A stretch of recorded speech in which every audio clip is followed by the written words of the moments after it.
Hello friends, நான் doctor Shah. நம்ம CBSE 11th standard physics சப்ஜெக்ட்ல இருக்கிற சாப்டர் 2 யூனிட்ஸ் அண்ட் மெஷர்மெண்ட் அப்படிங்கிற சாப்டர் வந்து படிச்சுட்டு வரோம்.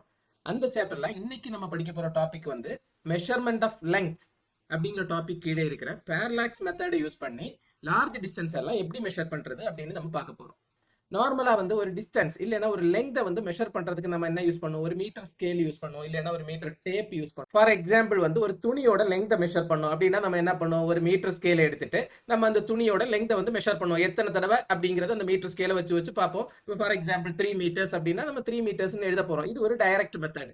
இதே மாதிரி நம்ம என்னென்ன டைரக்ட் மெத்தட்ஸ் எல்லாம் யூஸ் பண்ணி லெங்த்ஸ் எல்லாம் மெஷர் பண்றது அப்படின்னு பார்க்கலாம். இங்க பாருங்க, இது வந்து ஒரு மீட்டர் ஸ்கேல். இந்த மீட்டர் ஸ்கேல் வச்சு நார்மலா நம்ம எல்லா லெங்தையும் மெஷர் பண்ணலாம். எந்த டிஸ்டன்ஸ் வரை மெஷர் பண்ண முடியும்? ஃபார் எக்ஸாம்பிள் வந்து இங்க பாருங்க, 10 பவர் -3. 10 பவர் -3னா என்ன? உங்களோட ஸ்கேல் எடுத்து பார்த்தா ஒரு மினிமம் டிஸ்டன்ஸ் எதுல இருக்கும்? மில்லி மீட்டர்ல இருக்கும். அப்படின்னா ஒரு மீட்டர் டிவைடட் பை 10 பவர் -3 அப்படின்னா 1/1000. 1/1000னா ஒரு மீட்டரை 1000ஆல டிவைட் பண்ணா உங்களுக்கு என்ன கிடைக்கும்? ஒரு மில்லி மீட்டர் கிடைக்கும். அந்த அளவுல இருந்து நம்ம எந்த டிஸ்டன்ஸ் வர? 10 பவர் 2 அப்படின்னா 100 மீட்டர் வர. பெரிய மீட்டர் டேப் இருந்தா நமக்கு வந்து 100 மீட்டர்ஸ் கூட நம்ம வந்து என்ன பண்ண முடியும்? மெஷர் பண்ண முடியும். இது ஒரு direct method of measurement using meter scale அப்படின்னு சொல்லலாம். தென் அதே மாதிரி இன்னும் சின்ன டிஸ்டன்சஸ் அப்படின்னா சின்ன லெங்த் எல்லாம் எதை யூஸ் பண்ணி மெஷர் பண்ணலாம் பாருங்க? வெர்னியர் கேலிப்பர்ஸ் யூஸ் பண்ணி மெஷர் பண்ணலாம். வெர்னியர் கேலிப்பர்ஸ்னா எங்க இருக்குது பாருங்க? இங்க இருக்குது. இந்த வெர்னியர் கேலிப்பர்ஸ் யூஸ் பண்ணி 10 பவர் -4. 10 பவர் -4னா என்ன? இங்க எழுதுறேன் பாருங்க, 1/10 பவர் -4 அப்படின்னா 10,000. 1/10,000 அப்படின்னா ஒரு மீட்டரை 10,000ஆல டிவைட் பண்ணா என்ன அளவு கிடைக்குமோ அந்த அளவுக்கு மினிமம் டிஸ்டன்ஸ் வர நமக்கு எதால மெஷர் பண்ண முடியும்? வெர்னியர் கேலிப்பர்ஸால நம்ம வந்து மெஷர் பண்ண முடியும். நெக்ஸ்ட் பாருங்க, ஸ்க்ரூ கேஜ் அண்ட் ஸ்பைரோமீட்டர். இது யூஸ் பண்ணி நம்ம எந்த லெங்த் வரை மெஷர் பண்ண முடியும் பாருங்க? Can be use to measure lengths as less as 10 power -5. 10 power -5னா 1/1 lakh அப்படின்னா ஒரு மீட்டரை 1 lakhஆல டிவைட் பண்ணா கிடைக்கிற அந்த மினிமம் டிஸ்டன்ஸ், அந்த மினிமம் லெங்த், அந்த அளவுக்கு நமக்கு ஒரு ஸ்க்ரூ கேஜ் இல்லைன்னா ஒரு ஸ்பீரோமீட்டர் வச்சு நம்ம வந்து என்ன பண்ண முடியும்? மெஷர் பண்ண முடியும். இதுதான் வந்து சில டைரக்ட் மெத்தட்ஸ் ஆஃப் மெஷர்மெண்ட். அப்படின்னா எதுல இருந்து எது வரை பாருங்க? ஒரு 100 மீட்டர்ல இருந்து 10 பவர் -5 அப்படிங்கிற மீட்டர் வரை, அந்த லெங்த் வரை நம்ம வந்து டைரக்டா மெஷர் பண்ண முடியும். அப்போ ஒரு நம்ம எர்த்ல இருந்து ஒரு பிளானட் வர டிஸ்டன்ஸ் என்ன அப்படின்னா it's a very large distance. இந்த டிஸ்டன்ஸ் எல்லாம் நம்ம எப்படி மெஷர் பண்றது? அதே மாதிரி ஃபார் எக்ஸாம்பிள் ஒரு மாலிகுல் இல்லைன்னா ஒரு ஆட்டம் அப்படிங்கிற ரொம்ப சின்ன சைஸ், அதோட லெங்த் எல்லாம் எப்படி மெஷர் பண்றது அப்படின்னு பார்த்தா we cannot use direct methods. நம்மளால டைரக்ட் மெத்தட்ஸ் யூஸ் பண்ணி அதை மெஷர் பண்ண முடியாது, அதோட லெங்த் மெஷர் பண்ண முடியாது. அதனால we are going to apply some indirect methods. Direct methods use பண்ண முடியாது. நம்ம மீட்டர் ஸ்கேலையோ இல்ல ஸ்க்ரூ கேஜையோ வெர்னியர் கேலிப்பர்ஸ் எல்லாம் நம்ம யூஸ் பண்ண முடியாது. அதனால நம்ம என்ன யூஸ் பண்ண போறோம்? Some indirect methods to measure those values. அது என்னென்ன இன்டைரக்ட் மெத்தட்ஸ் அப்படிங்கறத நம்ம பார்க்கலாம். இந்த பர்டிகுலர் கிளாஸ்ல வந்து நம்ம லாங் டிஸ்டன்ஸ் இல்லைன்னா லார்ஜ் டிஸ்டன்சஸ் வந்து பேரலாக்ஸ் அப்படிங்கிற மெத்தடை யூஸ் பண்ணி எப்படி மெஷர் பண்ண போறோம் அப்படின்னு பார்க்க போறோம். இந்த பேரலாக்ஸ் மெத்தட் அப்படின்னா என்ன அப்படின்னு படிக்கிறதுக்கு முன்னாடி ஃபர்ஸ்ட் வந்து போன கிளாஸ்ல வந்து நம்ம என்ன படிச்சிருக்கோம்? பிளேன் ஆங்கிள் அப்படின்னா என்ன அப்படின்னு படிச்சிருக்கோம். அது ஒரு தடவை ரிவைஸ் பண்ணுவோம். அதை ரிவைஸ் பண்ணதுக்கு அப்புறம் நம்ம வந்து பேரலாக்ஸ் மெத்தட் அப்படின்னா என்னன்னு பார்க்கலாம். ஃபர்ஸ்ட் வந்து பிளேன் ஆங்கிள் அப்படின்னா என்னன்னு பார்க்கலாம். இந்த பிளேன் ஆங்கிளை டிஃபைன் பண்றதுக்கு ஃபர்ஸ்ட் பாருங்க, இங்க ஒரு சர்க்கிள் ஒன்னு இருக்குது. இந்த சர்க்கிளுக்குள்ளாடி ஒரு செக்டர் ஒன்னு இருக்குது. இந்த செக்டரோட ஆர்க் லெங்த் எழுதுறேன் ஏபி அப்படிங்கிறது இதோட ஆர்க் லெங்த். இதோட சென்டரை வந்து நான் எஸ் அப்படின்னு எழுதுறேன். நமக்கு தெரியும் இந்த சர்க்கிளோட ரேடியஸ் வந்து ஆர். ரெண்டு பக்கமுமே ரேடியஸ் அப்படின்னு எழுதியிருக்கேன்.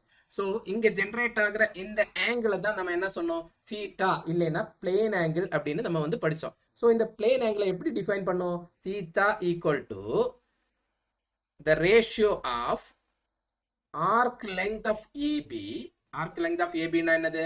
இந்த லெங்த் A ல இருந்து B வரையான arc length divided by R radius அப்படின்னு நம்ம வந்து போன கிளாஸ்ல வந்து நம்ம படிச்சோம். இப்படிதான் நம்ம பிளேன் ஆங்கிளை வந்து டிஃபைன் பண்றோம். இந்த பிளேன் ஆங்கிளோட யூனிட் வந்து நம்ம என்ன படிச்சோம்? ரேடியன்ஸ் அப்படின்னு எழுதணும். சோ இந்த கேஸ் கொஞ்சம் வித்தியாசமா பார்க்கலாம் பாருங்க. நெக்ஸ்ட் பிக்சர் பாருங்க. இங்கேயும் அதே தான் ஒரு செக்டர். இந்த செக்டர்ல சென்டர் வந்து எஸ் அப்படின்னு எடுத்திருக்கேன். இந்த சர்க்கிளோட சென்டர் எஸ். இந்த செக்டர் ஏ பி அப்படிங்கிறது ஆர்க். இங்க பாருங்க, இந்த செக்டர் ரொம்ப சின்னதாயிடுச்சு. சோ ஆர்க் லெங்த் ஏபிங்கிறது வந்து it's very very small distance. போன பிக்சர்ல பார்க்கும்போது ஏபிங்கிறது பெரிய லெங்க், கொஞ்சம் பெரிய லெங்க். அதை கம்பேர் பண்ணும்போது இங்க பாருங்க ஏபிங்கிறது ரொம்ப சின்ன டிஸ்டன்ஸ், ரொம்பவே சின்ன டிஸ்டன்ஸ். அதனால நம்ம இந்த இடத்துல ஒரு அப்ராக்சிமேஷனுக்கு வர்றோம். என்னன்னா இங்க எழுதுறேன், arc length of AB is equal to straight line AB அப்படின்னு எழுதுறேன். எப்படி எழுதுறோம்? இந்த ஆர்க் லெங்த் ஏபியோட இந்த டிஸ்டன்ஸ், ஆர்க் ஆக்சுவலி அது ஒரு ஆர்க் லெங்த் தான். அது நம்ம என்ன எழுதுறோம்? ரொம்ப சின்ன வேல்யூ ஆனதுனால அது ஒரு ஸ்ட்ரைட் லைன் ஏபி அப்படின்னு எழுதியிருக்கோம். இன்னொன்று பாருங்க, இந்த ஆங்கிள் தான் தீட்டா. ஸோ இது வந்து ரேடியஸ் ஆர், இது வந்து ரேடியஸ் ஆர். இங்க நம்ம என்ன அசம்ஷனுக்கு வந்திருக்கோம்?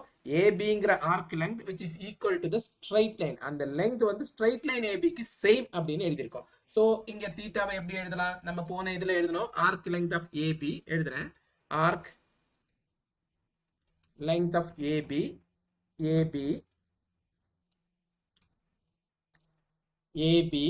divided by R radius அப்படின்னு எழுதிருக்கோம்.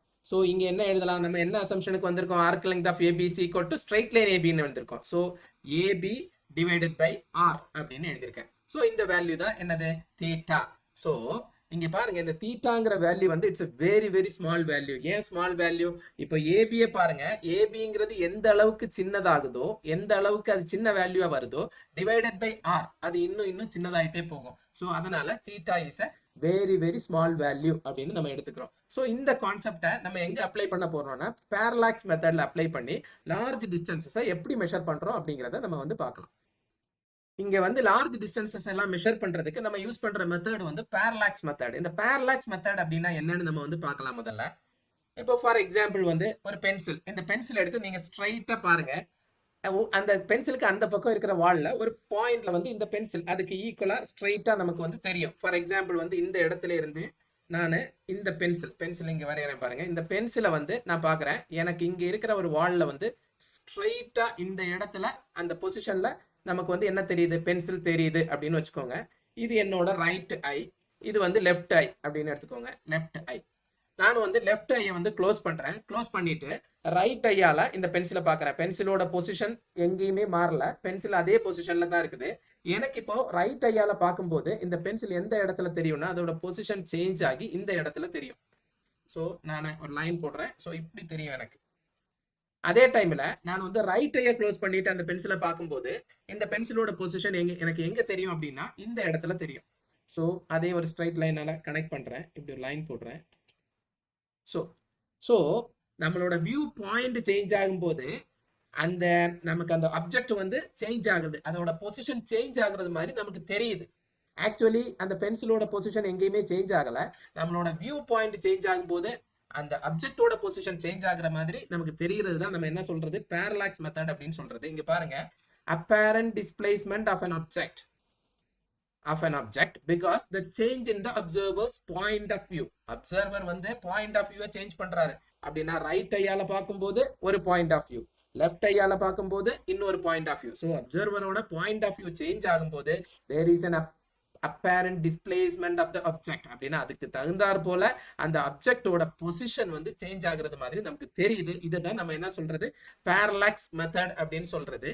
இங்க வந்து the distance between the two observation points are called basis அப்படின்னா, ஃபார் எக்ஸாம்பிள் இதை A அப்படின்னு எடுத்துக்கோங்க, இதை B அப்படின்னு எடுத்துக்கோங்க. இந்த A அண்ட் B க்கு இடையில இருக்கிற இந்த டிஸ்டன்ஸை தான் நம்ம என்ன சொல்றது? பேசிஸ் அப்படின்னு சொல்றது. பேசிஸ் அப்படின்னு சொல்றது. இன்னொன்று வந்து இங்க ஜெனரேட் ஆகிற இந்த ஆங்கிள் தான் நம்ம என்ன சொல்றது? பேரலாக்ஸ் ஆங்கிள் இல்லைன்னா பேரலாக்டிக் ஆங்கிள் அப்படின்னு நம்ம சொல்றது. அதை வந்து தீட்டா அப்படின்னு நம்ம வந்து மென்ஷன் பண்ணுவோம். ஸோ இதை தான் நம்ம என்ன சொல்றோம்? பேரலாக்ஸ் மெத்தட் அப்படின்னு சொல்றோம். இந்த பேரலாக்ஸ் மெத்தடை யூஸ் பண்ணி தான் லார்ஜ் டிஸ்டன்சஸ் எல்லாம் நம்ம என்ன பண்ண போறோம்? மெஷர் பண்ண போறோம். ஸோ இந்த லார்ஜ் டிஸ்டன்சஸ் எல்லாம் பேரலாக்ஸ் மெத்தட் யூஸ் பண்ணி எப்படி மெஷர் பண்ண போறோம் அப்படிங்கிறது, இது ஒரு இன்டைரக்ட் மெத்தட். எப்படி மெஷர் பண்ண போறோம் அப்படிங்கறத இன்னும் கொஞ்சம் கிளியரா பார்க்கலாம். ஃபார் எக்ஸாம்பிள் வந்து ஒரு எர்த்ல இருந்து ஒரு பிளானெட்டுக்கு இருக்கிற டிஸ்டன்ஸ் என்ன அப்படின்னு மெஷர் பண்ண போறோம். இங்க வந்து இதுதான் எர்த்தோட சர்ஃபேஸ் அப்படின்னு எடுத்துக்கோங்க. இந்த இடத்துல போடுறேன், இதுதான் எர்த்தோட சர்ஃபேஸ். ஸோ இங்க வந்து பிளானெட், இது வந்து பிளானெட், இதை வந்து நான் எஸ் அப்படின்னு எடுத்துக்கிறேன். எஸ். ஸோ என்ன பண்ண போறோம் அப்படின்னா, இந்த எர்த்தோட சர்ஃபேஸ்ல இருந்து ரெண்டு பிளேஸ், ஒன்று வந்து ஏ, இன்னொன்று வந்து பி, இந்த ரெண்டு பிளேஸில் ரெண்டு டெலஸ்கோப் யூஸ் பண்ணி நான் இந்த பிளானெட்டை வந்து நான் வந்து வியூ பண்ணுறேன். இப்படி வியூ பண்ணுறேன். ஓகே, தென் பிங்கிற பாயிண்ட்லேருந்து வியூ பண்ணுறேன். அது இப்படி எழுதுறேன். ஓகே, இதுதான் ஏபி. ஸோ ஏபிங்கிறது எங்க இருக்குது, இது ஒரு பாயிண்ட், ஏங்கிற ஒரு பாயிண்ட், பிங்கிற ஒரு பாயிண்ட், ரெண்டு பாயிண்ட்ல இருந்து நான் வந்து வியூ பண்றேன். ஸோ இந்த ஏபியை நான் கனெக்ட் பண்றேன், இப்படி கனெக்ட் பண்றேன். இதை வந்து நம்ம வந்து என்ன சொல்லுவோம், பேசிஸ் அப்படின்னு படிச்சோம். ஸோ இதை நான் பேசிஸ் அப்படின்னு எழுதுறேன். இதுதான் நம்மளோட பேசிஸ். எஸ்ங்கிறது வந்து நம்மளோட பிளானட். இங்க சப்ஸ்டெண்ட் ஆகுற இந்த ஆங்கிளை வந்து என்ன சொல்லுவோம், தீட்டா அப்படின்னு நம்ம சொல்லுவோம். ஸோ இதுதான் வந்து டிஸ்டன்ஸ், கேபிட்டல் டி. இந்த டிஸ்டன்ஸ் தான் நம்ம என்ன பண்ண வேண்டியது, மெஷர் பண்ண வேண்டியது. ஸோ இந்த டயக்ராம்ல பாருங்க, எஸ்ங்கிறது வந்து நம்மளோட பிளானட், ஏ அண்ட் பி அப்படிங்கிறது அப்சர்விங் பாயிண்ட்ஸ், எர்த்துக்கு மேல இருக்கிற ரெண்டு பாயிண்ட். அங்க இருந்தா நம்ம வந்து இந்த பிளானட்டை வந்து அப்சர்வ் பண்றோம். தீட்டாங்கிறது வந்து அங்க ஜெனரேட் ஆகிற ஆங்கிள். அண்ட் டி, கேபிட்டல் டிங்கிறது என்னது, distance between the observation point. அப்படின்னா எர்த்துல இருந்து பிளானட் வரையான டிஸ்டன்ஸ், அதுதான் கேபிட்டல் டி அப்படின்னு கொடுத்துருக்கோம். பிங்கிறது பேசிஸ். பேசிஸ்னா என்னது, நம்ம அப்சர்வ் பண்ற ரெண்டு பாயிண்ட்டுக்கு இடையில இருக்கிற டிஸ்டன்ஸ் தான் நம்ம வந்து ஸ்மால் பி அப்படின்னு சொல்றோம்.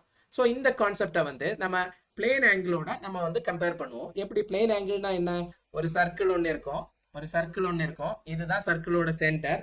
அந்த சென்டர்ல இருந்து ஒரு செக்டர் நம்ம வந்து வரைகிறோம், இதுதான் செக்டர். இங்க இந்த பாயிண்ட் ஏ, இந்த பாயிண்ட் பி, இந்த சென்டர் பாயிண்ட் வந்து எஸ் அப்படின்னு சொல்றேன். இது வந்து ரேடியஸ், இது வந்து ரேடியஸ். இதுல இருக்க இந்த செக்டர் மட்டும்தான் இங்க இருக்குது பாருங்க. இதுல நம்ம என்ன சொன்னோம், இந்த தீட்டா அப்படிங்கிற ஆங்கிள் நமக்கு எப்படி கிடைக்கும், பிளேன் ஆங்கிள் எப்படி கிடைக்கும்னு சொன்னோம், இந்த arc length AB divided by r அப்படின்னு சொன்னோம். இந்த ஏபிங்கிற ஆர்க் லெங்த் சின்னதாக ஆக எப்படி அது சின்னதாகும் பாருங்க. ஃபார் எக்ஸாம்பிள், இந்த எர்த்துக்கு மேல இருக்கிற ரெண்டு பாயிண்ட், எந்த பாயிண்ட், ஏ அண்ட் பி அப்படின்னு ரெண்டு பாயிண்ட் எடுத்துக்கிறோம்.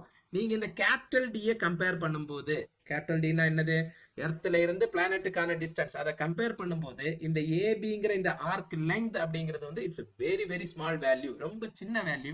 அதனால நம்ம என்ன சொன்னோம், ஆர்க் லெங்தை வந்து ஸ்ட்ரைட் லைன் ஏபி அப்படின்னு போட்டதா சொன்னோம். அப்படிதான் நம்ம என்ன சொன்னோம், theta is equal to AB divided by r அப்படின்னு நம்ம சொல்லியிருந்தோம்.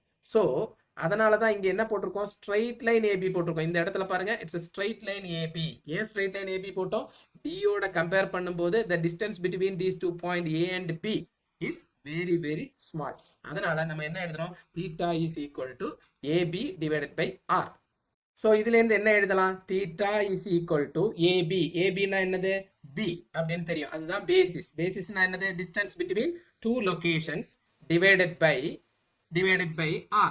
radius. radiusனா என்னது, அதுதான் நமக்கு வந்து capital D, the distance between the planet and the earth, அதுதான் capital D அப்படின்னு எழுதலாம். ஸோ நம்ம கண்டுபிடிக்க வேண்டியது என்னது, capital D, distance between the planet and the earth. So capital D எங்க எழுதுறேன், equal to B divided by theta. So இதுல இருந்து என்ன தெரியுது அப்படின்னா, இந்த ஸ்மால் b அப்படிங்கிற இந்த பேசிஸ்னா என்னது, the distance between two locations, observing points, அதான் நம்ம AB அப்படிங்கிற சொல்ற இந்த பேசிஸ். அந்த பியும் அதே மாதிரி இந்த ஆங்கிள், சப்ஸ்டண்டட் ஆங்கிள் தீட்டாவும் தெரிஞ்சிருந்தா நம்ம வந்து இந்த கேபிட்டல் டியை வந்து நம்மளால ஃபைண்ட் பண்ண முடியும். கேபிட்டல் டினா என்னது, the distance of the planet from the earth அப்படிங்கிறத நம்ம ஈஸியா எந்த மெத்தட் யூஸ் பண்ணி, பேரலாக்ஸ் மெத்தட் யூஸ் பண்ணி ஃபைண்ட் பண்ண முடியும் அப்படிங்கிறது தான் இங்க நம்ம படிக்கிற கான்செப்ட்.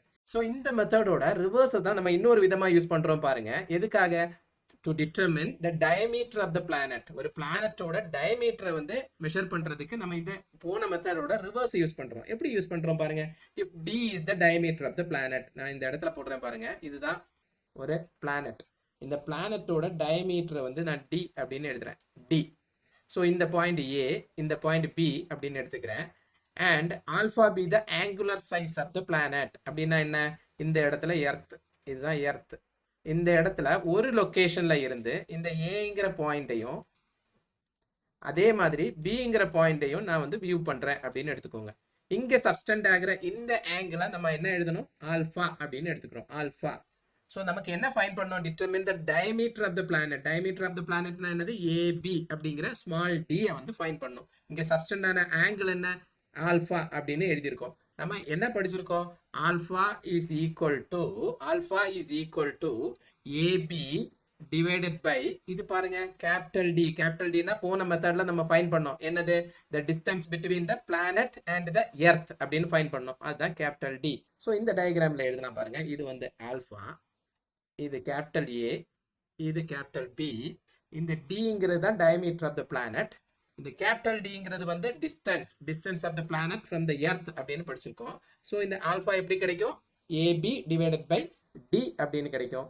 நமக்கு ஃபைண்ட் பண்ண வேண்டியது என்னது, இது இன்னொரு தடவை எழுதலாம், ஆல்பா ஈக்குவல் டு ஏபினா என்னது, small d divided by capital D. So small d எப்படி கிடைக்கும், small d is equal to alpha into capital D அப்படின்னா என்ன, இந்த ஆங்கிள், எந்த ஆங்கிள், இந்த சப்ஸ்டண்ட் ஆகிற ஆங்கிள் ஆல்பாவும் அதே மாதிரி நமக்கு தெரியும் distance between the planet and the earth, இது ரெண்டும் தெரிஞ்சிருந்தா the diameter of the planet அப்படின்னா இந்த ஸ்மால் டி அப்படிங்கிற வேல்யூ வந்து ஃபைண்ட் பண்ண முடியும் அப்படிங்கிறத இங்க படிக்கிறோம். ஸோ மெஷர்மெண்ட் ஆஃப் லெங்த் அப்படிங்கிற இந்த டாபிக்ல இன்னைக்கு வந்து பேரலாக்ஸ் மெத்தடை யூஸ் பண்ணி நார்த் டிஸ்டன்சஸ் எல்லாம் எப்படி மெஷர் பண்றது அப்படின்னு பார்த்துட்டோம்.